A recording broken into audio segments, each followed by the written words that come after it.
Hey everyone, it's Connor. Happy Monday. I'm sitting here in my car in the Crafted parking lot. Just getting some work done here. And if you live in the Bloomington Normal area and have not been to Crafted, shout out to them.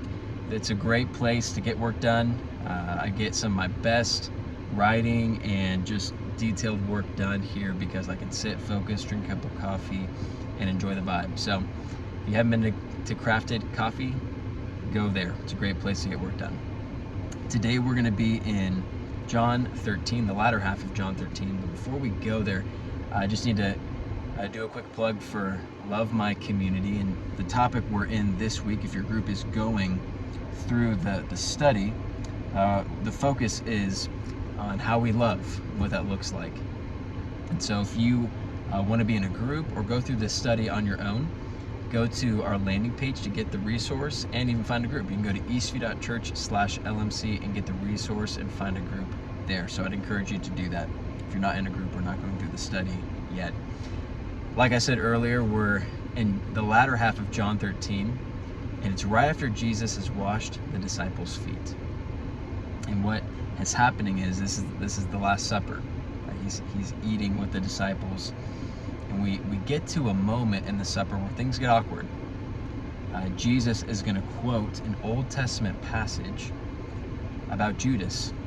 Jesus knows that Judas is going to betray him. And so Jesus, within the first couple verses, or I shouldn't say first couple verses, but in John 13, it's either 18, 19, or 20. I don't have it in front of me. It's one of those three verses, maybe 21. And Jesus quotes Psalm 41. And Psalm 41 says this, Psalm 41 verse 9, "Even my close friend in whom I trusted, who ate my bread, has lifted his heel against me." The reason I'm bringing this up is there are times in Christian culture where we don't find the Old Testament to be helpful or even valid. Some people believe that the Old Testament is irrelevant when you compare it to the New Testament. But the truth is that Jesus quoted the Old Testament often. In Jesus' mind, the Old Testament is as important as the New Testament. Of course, Jesus is living within the New Testament, right? But how we should view it is the Old Testament and the New Testament are equals. They both are important and serve different purposes in the Bible. And what Jesus is quoting, of course, is written by an ancestor of his, likely David. And so Jesus is evoking some cultural language to express what's taking place with the reality that Judas will betray him. Psalm 41:9 is known as the one of the righteous sufferer. And then it's important to point out within that psalm that when it's written, he has lifted his heel against me.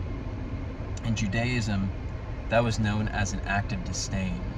And so that's how they would communicate that back in that day. So overall, Jesus is processing something that's hard.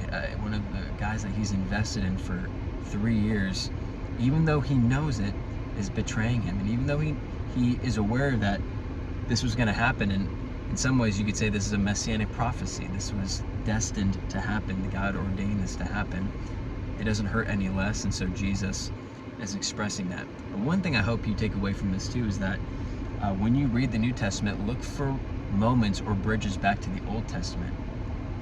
You may wonder, does the Old Testament matter? And if Jesus quotes the Old Testament, and at least to me, the Old Testament does matter. So that's just one of the takeaways that we get from this latter passage of John chapter 13.